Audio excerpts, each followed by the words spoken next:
Sabe, existe um tipo de silêncio que ecoa mais alto que qualquer grito. Uma quietude que, longe de ser fraqueza, revela uma força que não se abala. Hoje, a gente vai mergulhar numa história antiga. Uma história que nasceu no meio do deserto e que nos ensina sobre o poder incrível de um líder que se calou para que Deus pudesse falar.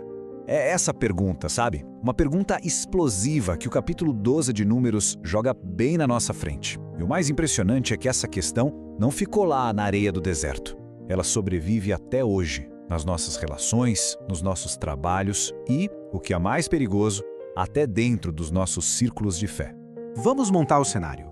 A gente está no deserto e os protagonistas são 3 irmãos bem no centro do comando de Israel. Moisés, o grande líder, Miriam, a profetisa, e Arão, o sumo sacerdote, a família que Deus escolheu. Mas é justamente ali, no núcleo do poder, que uma sementinha de rebelião começa a brotar. A crise era só uma questão de tempo. A desculpa oficial, a ponta do iceberg, era o casamento de Moisés. Miriam e Arão se levantam para criticar a união dele com uma mulher cuxita. E olha, à primeira vista, parece uma preocupação nobre, né? Um zelo pela pureza do povo. Mas por baixo dessa máscara de santidade se escondia um veneno muito mais amargo e perigoso. E aqui está a motivação real, nua e crua. A máscara cai. A questão nunca foi o casamento. A questão era poder, era status, era um ciúme espiritual que gritava. E a gente? A nossa voz não importa. Era um desafio direto, não só a Moisés, mas à autoridade que o próprio Deus tinha dado a ele. Séculos depois, o teólogo João Calvino fez um diagnóstico perfeito dessa ferida. Ele nos alertou sobre o perigo mortal do orgulho que se fantasia de piedade. É a tática mais antiga e talvez a mais destrutiva de todas: usar a linguagem de Deus para promover os nossos próprios interesses. E agora a história tem a sua grande virada. Diante de um ataque vindo da própria família, de uma acusação que colocava em xeque toda a sua liderança, o que Moisés faz? A resposta dele, ou melhor, a falta de resposta, vai redefinir tudo. Nenhuma palavra de defesa, nenhuma lista de credenciais, nenhuma tentativa de lembrar a todos do seu chamado divino. Nada. Moisés apenas se cala.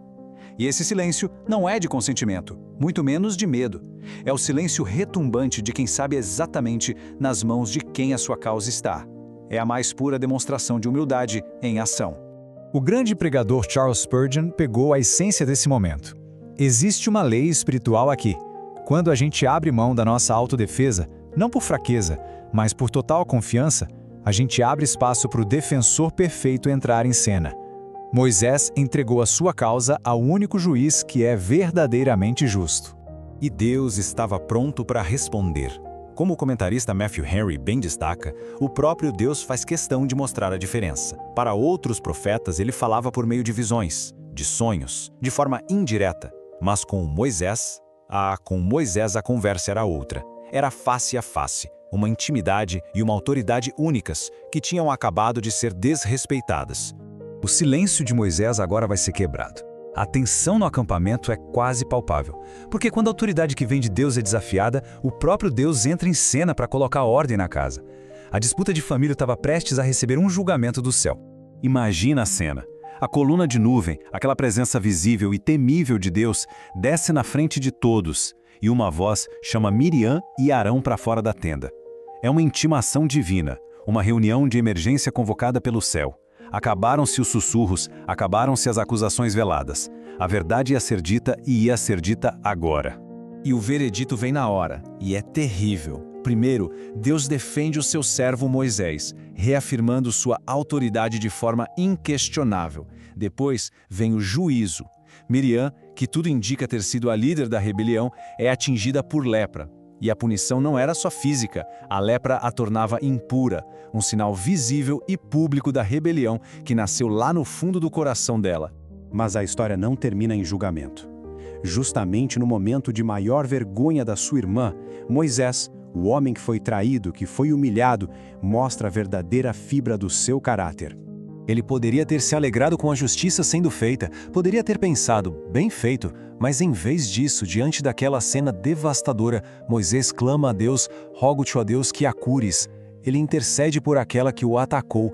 Esse ato não é natural, não é humano. Ele quebra a lógica da vingança e revela o coração de um verdadeiro mediador.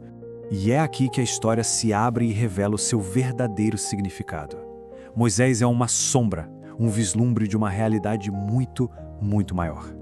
Assim como ele, Cristo foi criticado injustamente pelos seus. Assim como ele, Cristo também se calou diante dos seus acusadores. E como ele, Cristo intercedeu por quem o feria, quando orou do alto da cruz. Pai, perdoa-lhes.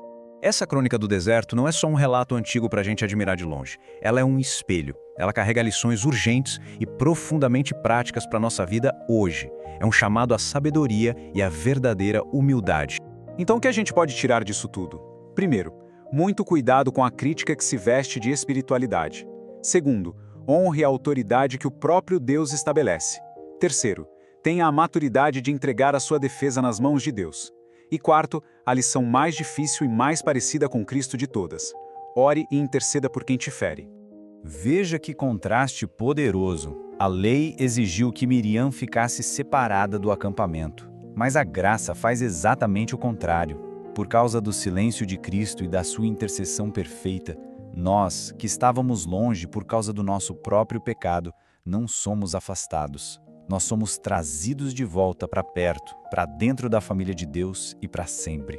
No fim das contas, Números 12 nos mostra o coração de Deus. Um Deus que não tolera o orgulho e que leva a santidade a sério, mas que também é um Deus cuja maior alegria é ouvir a oração de um intercessor e restaurar. O mesmo Deus que disciplina com justiça é o Deus que, em Cristo, nos acolhe com um amor que simplesmente não tem fim.